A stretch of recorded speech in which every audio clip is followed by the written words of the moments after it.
Olá, boa noite. A Polícia Civil apresentou esta manhã parte de uma quadrilha que foi presa no início deste mês suspeita de assaltar uma casa de câmbio na capital. Câmeras de segurança ajudaram na identificação dos envolvidos que, de acordo com a polícia, usaram parte do dinheiro para pagar uma dívida do tráfico de drogas.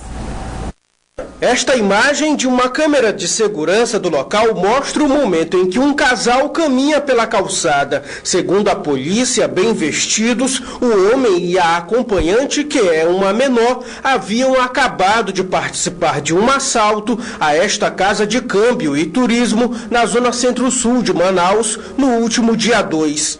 Eles andam tranquilamente, carregando as sacolas cheias de dinheiro e fogem. Em seguida, outros 2 suspeitos também aparecem. De acordo com a investigação, foram roubados 47 mil euros, 50 mil dólares e 83 mil reais. Apenas uma parte do dinheiro foi recuperada. Após iniciar a investigação, a Polícia Civil já conseguiu prender 6 suspeitos de participação no assalto, além da apreensão da menor que aparece no vídeo. A menor foi a primeira que entrou na casa de câmbio, né? Ela estava com o cabelo louro e logo que chegamos até ela já havia pintado o cabelo. Então ela participou do crime de roubo nitidamente, claramente, como podemos observar na filmagem, enquanto os outros 3 armados renderam um vigilante que estava fora e as outras 2 funcionárias que estavam trabalhando no momento na casa de câmbio. Uma mulher também foi presa por receptação. 4 dos envolvidos no assalto foram apresentados na manhã desta segunda-feira. Em depoimento, Alan Araújo de Souza, de 30 anos, disse que entregou 14.500 euros para a suspeita como pagamento de uma dívida ao companheiro dela, que seria um narcotraficante colombiano. Aqui fica claro, esse roubo ficou claro que o tráfico de droga está por trás dessas ações que estão ocorrendo. Então tem gente dentro do presídio organizando esses roubos que estão acontecendo na cidade de Manaus, onde nós encontramos durante a investigação 2 quilos de cocaína comprado com o dinheiro do roubo, que o Alan seria o responsável. O Alan estava devendo a quantia de mais de 20 mil reais. Um dos traficantes se encontra dentro do presídio, conhecido como Flaco, preso pela Polícia Federal. Então, podemos perceber claramente a participação desses indivíduos no roubo com o tráfico de drogas. A polícia também apreendeu um táxi que foi usado na fuga do bando após o assalto à casa de câmbio. Logo após o roubo, o Alan viajou para a cidade de Fortaleza, onde permaneceu em hotéis de luxo, comprou uma passagem de 3 mil reais aqui no aeroporto à vista, e possivelmente esses dólares que não foram encontrados possam estar em Fortaleza, local onde o meio turístico é muito grande. Boa parte do valor roubado até o momento não foi encontrado, igual foi mencionado, tendo em vista que já há algum tempo que o crime foi realizado, dia 2 de maio, e o dinheiro na mão desses criminosos, na mão do tráfico de droga, ele tem destino certo, na compra de armas, no pagamento de traficantes. Isso aí dificulta um pouco a nossa investigação. Um outro suspeito ainda segue foragido. Seria este homem que também aparece na imagem.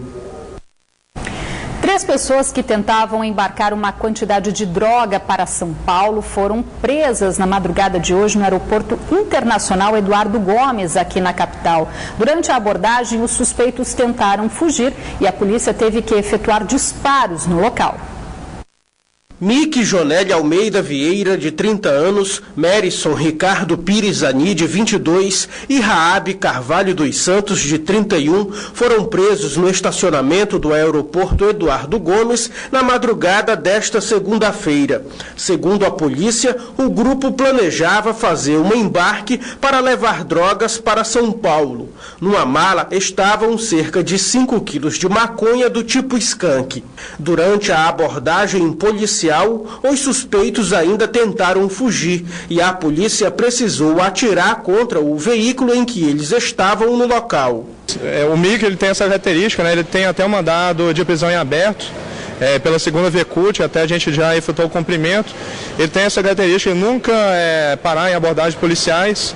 Ele empreendeu fuga no momento que a gente deu uma ordem de parada, colocando a vida em risco de policiais e transeuntes do aeroporto. Eu tive que efetuar um disparo pela porta do passageiro, pegou no pneu dianteiro e o veículo parou então quando o pneu esvaziou. Também foi presa por envolvimento com o tráfico de drogas Bruna Micaele Soares dos Santos, de 23 anos, em uma casa na Zona Norte. Com o grupo, a polícia apreendeu ao todo 11 quilos de droga, entre skunk, maconha in natura e pasta base de cocaína. A quadrilha já vinha sendo investigada há cerca de um mês, né? Vinha sendo acompanhada durante 15 dias de forma direta, né? As investigações apontam que a droga era remetida tanto para São Paulo quanto para Brasília. A RAB ela era usada como avião do tráfico, recebia cerca de R$ 1.500 por cada transporte que ela fazia. No laboratório do grupo foram encontradas uma prensa mecânica e uma balança de precisão. Foram apreendidos ainda cadernos para contabilidade e cobrança da venda de droga. Eles pertencem, né, a uma organização criminosa, né, grande, né, de Manaus. Sempre eles contam sim com presença de presos, né, tanto de Manaus quanto de outros estados também.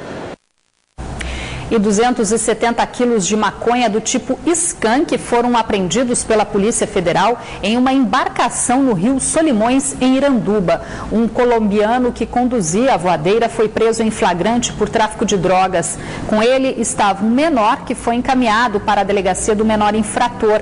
Segundo a Polícia Federal, a droga estava dividida em fardos totalmente à vista na embarcação. Segundo os suspeitos, o carregamento teria sido feito na casa, supostamente do menor, nas proximidades do município de Anamã. E lá, os policiais federais encontraram o restante da droga, totalizando os 270 quilos. O colombiano foi encaminhado à cadeia pública Raimundo Vidal Pessoa, onde vai permanecer e ficar à disposição da Justiça. O prefeito de Manaus realizou na manhã de hoje a primeira reunião com o secretariado após a reforma administrativa concluída no fim do mês passado, com o objetivo de gerar uma economia anual de R$ 570 milhões no orçamento da prefeitura. E para garantir as metas estabelecidas, as reuniões entre prefeito e secretariado, a partir de hoje, serão semanais. A reunião com os 20 secretários municipais teve como objetivo ajustar as metas do município para um ano de crise econômica. Entre as principais medidas está o corte no custeio da máquina pública. Cada secretário agora tem a missão de reduzir gastos e otimizar recursos. Não tem como você perceber que tem queda de arrecadação, você não diminuir de maneira pelo menos correspondente os gastos de custeio. Então nós estamos fazendo uma nova rodada agora, secretaria por secretaria, para vermos mais economia, porque eu estou vendo um horizonte bastante cinzento à nossa frente, em função da crise econômica que levou o país a mergulhar numa profunda recessão. E se tudo der certo no ajuste fiscal proposto pelo ministro Levi, temos 2 anos de profunda crise e temos 2 anos de crescimento muito medíocre, que na média dos 4 anos vai dar uma coisa ínfima. No encontro, além dos projetos, o secretariado também apresentou as principais dificuldades em cada uma das pastas. Na Secretaria Municipal de Saúde, por exemplo, a principal queixa é a falta de repasses prometidos pelo Ministério da Saúde para a construção de novas UBSs na cidade. Atraso no repasse do SUS, para nós fazermos, por exemplo, a continuação das obras das UBS, em que o Ministério da Saúde entra com recurso e nós damos uma contrapartida bem maior do que a do Ministério da Saúde. É mais dinheiro da Prefeitura do que do Ministério da Saúde. Então, mas mesmo assim estamos fazendo e vamos tocar. E queremos saber agora, pedir que ele verificasse com os secretários de outros estados, municipais e estaduais, se está havendo mesmo atraso no país inteiro. Mesmo com as medidas de ajuste no orçamento, o prefeito garante que os principais projetos do município serão mantidos, principalmente nas áreas de infraestrutura, saúde e educação. E para garantir as prioridades, o prefeito também anunciou a descentralização das equipes técnicas responsáveis pela elaboração de projetos nestas pastas. Atualmente, a função é de responsabilidade da Secretaria Municipal de Infraestrutura. Então a melhor solução para isso é descentralizar. A CEMIG fica com aquilo que compete a ela e faz a construção, e a CEMED e a Censa passam a ter equipes delas, uma equipe para as 2 secretarias, e com isso desobstruindo, desburocratizando.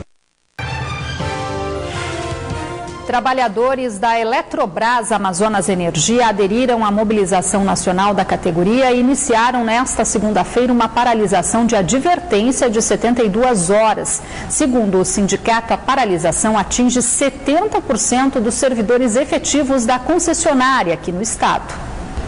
A paralisação começou à meia-noite desta segunda-feira. Em Manaus, as manifestações se concentraram em frente à sede da Eletrobras Amazonas Energia, no bairro Cachoeirinha, zona sul da capital. Os trabalhadores cobram o pagamento da PLR de 2014. Segundo o sindicato, a categoria ainda aguarda uma proposta da concessionária. No ano passado, os trabalhadores alcançaram resultados operacionais importantes no Brasil inteiro. Nós geramos mais energia, distribuímos mais energia, transmitimos mais energia. A Eletrobras tem um acordo que deveria pagar, né, a participação nesses resultados.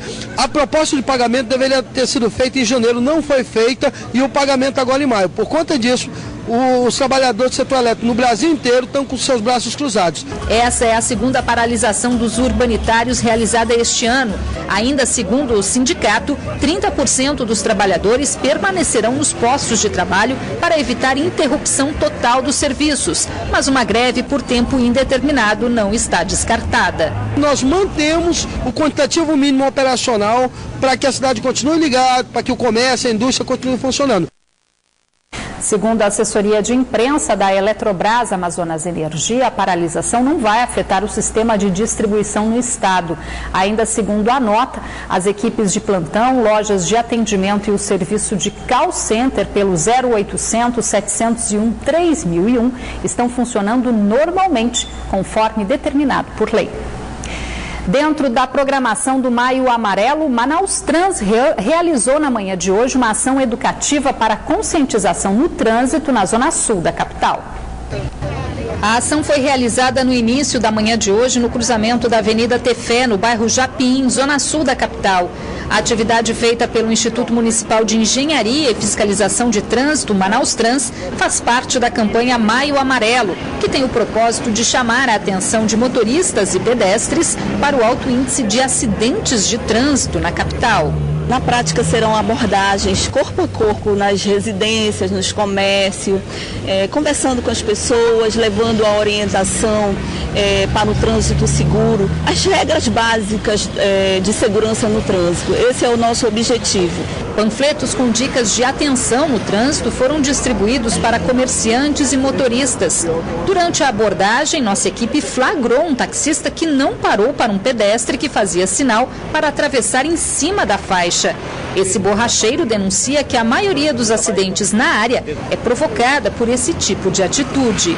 Essa faixa aqui, ó, as pessoas não respeitam, as pessoas levantam a mão e só passa carro, a pessoa só passa quando termina o sinal fecha. Não respeita as pessoas. Ainda segundo o diretor de operações do Manaus Trans, a ação será realizada em outras zonas da capital. Parte periférica da cidade precisa também a Zona Leste, a Zona Norte, então há um estudo de que possamos fechar a cidade até o final do mês. Segundo a Fundação de Vigilância em Saúde do Amazonas, houve uma redução nos casos de leishmaniose nos primeiros 4 meses do ano aqui no estado em relação ao mesmo período do ano passado. Mesmo assim, a doença ainda é motivo de preocupação, já que a maior incidência dela ocorre nas proximidades de áreas invadidas. No INPA, pesquisadores descobriram um novo tratamento para a doença. Além dos danos ambientais, as recentes ocupações de terra em áreas verdes da capital revelam outro problema: a incidência de doenças como a leishmaniose, transmitida pela picada do inseto de aproximadamente 5 milímetros e é conhecido popularmente como mosquito palha. Por ser muito pequeno, ele acaba ficando escondido em áreas mesmo depois da mata derrubada, atraído por frutas e lixos deixados nesses locais. Um grande problema é o desmatamento, porque o desmatamento ele favorece a derrubada dessas árvores, a derrubada dessas árvores por serem insetos que não saem, não têm grandes voos, né, grandes distâncias, não alcançam grandes distâncias. Eles, consequentemente, numa derrubada, eles ficam naquela região, naquele local, as pessoas constroem constroem suas casas ou fazem ou qualquer outra coisa que eles fizeram com o objetivo de desmatamento. E com a presença do homem, se favorece o quê? Ao repasse sanguíneo. Eles acabam se alimentando do sangue humano e ocorrendo, então, a transmissão. Segundo este médico dermatologista, a doença se caracteriza por uma ferida que começa como se fosse uma pequena bolha e que depois se transforma em uma ferida que não apresenta dor alguma. Todo mundo que tiver uma lesão, tipo ferida, tipo úlcera, após ter visitado algum ramal ou alguma área próxima de floresta nativa, são as pessoas que têm maior risco. Eles devem procurar a Fundação de Medicina Tropical, que a gente realiza um exame, que com o exame a gente identifica se tem ou não o agente causador da leishmaniose. Se tiver, a gente indica o tratamento, tem que ter prescrição médica, você não consegue fazer esse tratamento sem a prescrição médica. Apesar do desmatamento contribuir para o aumento da doença, o número de casos de leishmaniose nos primeiros 4 meses desse ano é menor em relação ao mesmo período do ano passado. Segundo a Fundação de Vigilância em Saúde, de janeiro a abril foram 374 casos. Desse total, 179 só aqui na capital. No mesmo período de 2014, foram registrados 900 casos da doença no estado, sendo 426 notificações apenas na capital. E para tentar diminuir ainda mais esses números, o Instituto de Pesquisas da Amazônia está usando a nanotecnologia dentro do laboratório de leishmaniose e doenças de Chagas, um creme para ser aplicado na lesão, que é 30 vezes mais potente que as medicações utilizadas atualmente. Foram realizados testes pré-clínicos, esses testes em estudos in vitro e em estudos em animais de experimentação. E nesses estudos em animais de experimentação foram testados na pele, direto da pele. Então, ao invés da utilização de agulhas, né, ou seja, injetar intramuscular ou endovenoso, como é feito atualmente, é simplesmente passar o creme uma vez por dia. Pode colocar, até melhor se você colocar um esparadrapo por cima, todo dia sendo trocado. Nós testamos aqui em animais por 25 dias diariamente e nós observamos um resultado bem favorável com relação às outras drogas. A pesquisadora acrescenta que a pomada ainda está em fases de testes apenas em animais e que os resultados são satisfatórios, mas ainda não tem data de quando começará a ser comercializada por falta de recursos para concluir o projeto. Eu, como pesquisadora na Amazônia, solicito que aos órgãos públicos, às agências financiadoras que nos deem apoio, nos financiem. Nós estamos num momento realmente difícil em termos de financiamento e de apoio à pesquisa. Então, o que eu faço é, nos apoiem. Os médicos aconselham os pacientes começarem o tratamento logo nos primeiros sintomas da doença, para evitar o estágio mais grave da leishmaniose. E um outro detalhe é que às vezes a leishmaniose ela melhora na pele depois de um tempo, mas a pessoa não está curada. Então, anos depois volta no nariz, e aí a pessoa pode ter um problema dentro do nariz, o nariz desabar, a pessoa ter dificuldade de respirar, ou então dentro da boca, perfura a boca da pessoa. Então a pessoa acha que está curada, dá 1, 2, 3, 4 anos e aí a pessoa volta com um quadro pior. Pelo menos 8 ocorrências foram atendidas pela Defesa Civil de Manaus nesta segunda-feira, provocadas pela chuva que atingiu a capital durante a manhã de hoje. Nos bairros Cidade Nova e Planalto, 2 casas desabaram parcialmente. Ninguém se feriu. Também foram registrados deslizamentos de barranco em vários pontos da cidade. No bairro Nova Esperança 2, na Zona Oeste, o igarapé da Cachoeira Grande transbordou e inundou uma das ruas, atingindo casas e impedindo até a passagem de veículos, como mostram essas imagens enviadas por um telespectador. Um problema que, segundo os moradores, se repete sempre quando chove forte. E vamos conferir a previsão do tempo para esta terça-feira aqui na capital e também em alguns municípios do interior.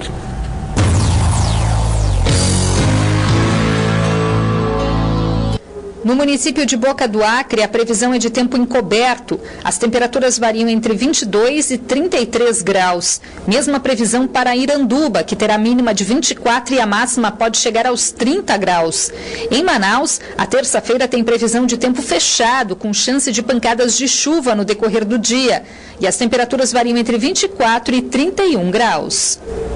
Cerca de 74 metros cúbicos de madeira que estavam sendo transportados irregularmente foram apreendidos pelo Batalhão de Policiamento Ambiental durante fiscalização de rotina nesta segunda-feira na capital. Em uma das ocorrências, os policiais flagraram 24 metros cúbicos em um caminhão na Avenida Boulevard, na capital. Outros 25 metros estavam sendo descarregados em uma casa no bairro Armando Mendes e também foram apreendidos.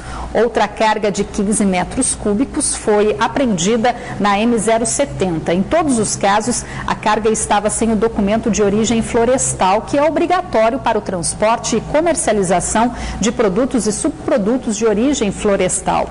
Os condutores foram encaminhados para a Delegacia do Meio Ambiente, onde foram autuados por crime ambiental. E a madeira ilegal apreendida foi doada para a Defesa Civil do Estado para ajudar as vítimas da cheia no Amazonas. Agora o futebol. O fim de semana foi de muitos gols na 15ª rodada do Campeonato Amazonense. Foram 21 no total. Começando pelo sábado, o Manaus Futebol Clube derrotou o Nacional Borbense por 2-0 no estádio Carlos Amit. Na Ubra, os dois lanternas da competição fizeram uma partida disputadíssima e o Rio Negro venceu por 5-4 o Operário de Manacapuru. Já o Fast derrotou o São Raimundo por 3-1 no estádio da Colina e assumiu a vice-liderança do Barezão. No domingo, no estádio Carlos Amit, o Princesa dos Solimões empatou em 1-1 com o Iranduba, que só marcou os 46 minutos do segundo tempo em uma cobrança de pênalti. E na Colina, o Nacional goleou o Penarol de Itacoatiara por 4-0 e continua líder absoluto do estadual e invicto na competição. A Prefeitura e a Câmara Municipal anunciaram esta tarde que as obras de recuperação da mini Vila Olímpica no bairro Santo Antônio, na zona oeste da capital, devem começar em 60 dias. O projeto básico para a execução das obras de revitalização e reforma da mini Vila Olímpica do bairro Santo Antônio foi apresentado durante um encontro entre o prefeito e alguns vereadores de Manaus. Ele prevê a construção da cobertura da quadra de futsal, a implantação de uma nova iluminação, a revitalização da piscina, arquibancadas, banheiros e vestiários, além da instalação de rampas e a criação de 84 vagas de estacionamentos em uma área do complexo que agora vai beneficiar também os servidores da Câmara Municipal. A construção deste estacionamento levantou uma polêmica entre vereadores e moradores do bairro que não queriam ceder o espaço para a criação do estacionamento. A Câmara entendeu que não ficaria bem a gente só construir estacionamento e deixar a Câmara e a Vila Olímpica degradada. Nós fizemos um esforço, cortamos na carne, enxugamos custeio e vamos, se Deus quiser, até o final do ano, devolver para a cidade de Manaus este importante complexo de lazer, turismo e de saúde. Na mini Vila Olímpica do bairro Santo Antônio, o cenário é de abandono há anos. Um problema já mostrado pelo jornalismo da Band Amazonas. Até hoje, lixo e mato tomam conta do local. O espaço está mal conservado, telhas e portas estão danificadas. O projeto de revitalização do novo espaço será executado pelo Parlamento Municipal com o apoio da Prefeitura. Segundo o prefeito de Manaus, Arthur Neto, a obra dá início a uma série de construções voltadas para a área esportiva. Sim, eu prezo muito esporte, minha vida inteira fiz muito esporte, mas eu não podia colocar a mini Vila Olímpica na frente do saneamento básico, não poderia. É a parceria que nos permite mudar a cidade, é a parceria que garante a governabilidade, e agora é a parceria que junta dinheiro e faz uma obra que é de interesse municipal. Manaus sediou neste fim de semana a Copa Diego Trindade de Jiu-Jitsu. A competição, que faz uma homenagem ao atleta morto há 4 anos, vítima da violência, aconteceu no ginásio Ninenberg Guerra, no bairro São Jorge, zona oeste da capital. Cerca de 500 atletas de 20 academias da região participaram do duelo nas categorias Mirim e Master. Segundo um dos organizadores do evento, o torneio é uma forma de homenagear o atleta Dieguinho, morto em 2011, vítima da violência. Ele sofreu um assalto na frente de casa, foi alvejado com um tiro e veio a falecer na flor dos seus 23, 24 anos. Então essa Copa ela veio para marcar uma singela homenagem através da realização de um evento do esporte que ele mais amava, que é o jiu-jitsu. O irmão mais velho de Diego atualmente é um dos lutadores mais influentes nos Estados Unidos e destaca que logo após a morte do lutador, a família criou um instituto que leva o nome do atleta e que hoje atende cerca de 60 jovens. Minha mãe no Instituto Diego Trindade e o Leandro Lucas, junto com Franklin Braz, continuam o projeto Diego Trindade Jiu-Jitsu, que é o projeto social que é um trabalho beneficente com as crianças, no objetivo de tirar as crianças da marginalidade das drogas. Jereel foi um dos vencedores na categoria juvenil com a faixa azul galo. Meio tímido, ele comemora a vitória na Copa que veio depois de uma derrota. Cheguei do brasileiro, eu tinha perdido e não foi minha vez lá. Eu cheguei aqui, mostrei que eu estava treinado e foi o resultado, eu fui campeão. Débora é outra vencedora da competição. Com pouco mais de 7 meses de treino, já foi campeã do brasileiro.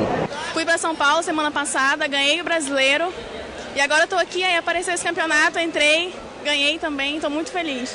Para os 3 primeiros colocados, foram entregues troféus com a imagem do atleta Diego Trindade. Segundo o irmão do atleta, a Copa, além de divulgar a modalidade, também é uma forma de incentivar a paz no esporte. Nós temos os troféus personalizados, os troféus são da imagem do meu irmão, que é a imagem que leva no Instituto Diego Trindade. São 3 troféus grandes, personalizados, primeiro, segundo, terceiro colocado.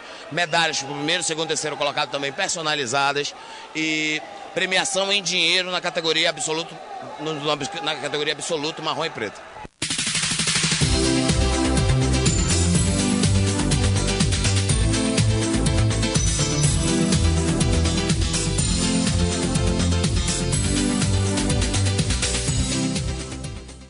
Parabéns aos atletas e à família do Thiago pela iniciativa. Acompanhe agora o Jornal da Band. Boa noite, até amanhã.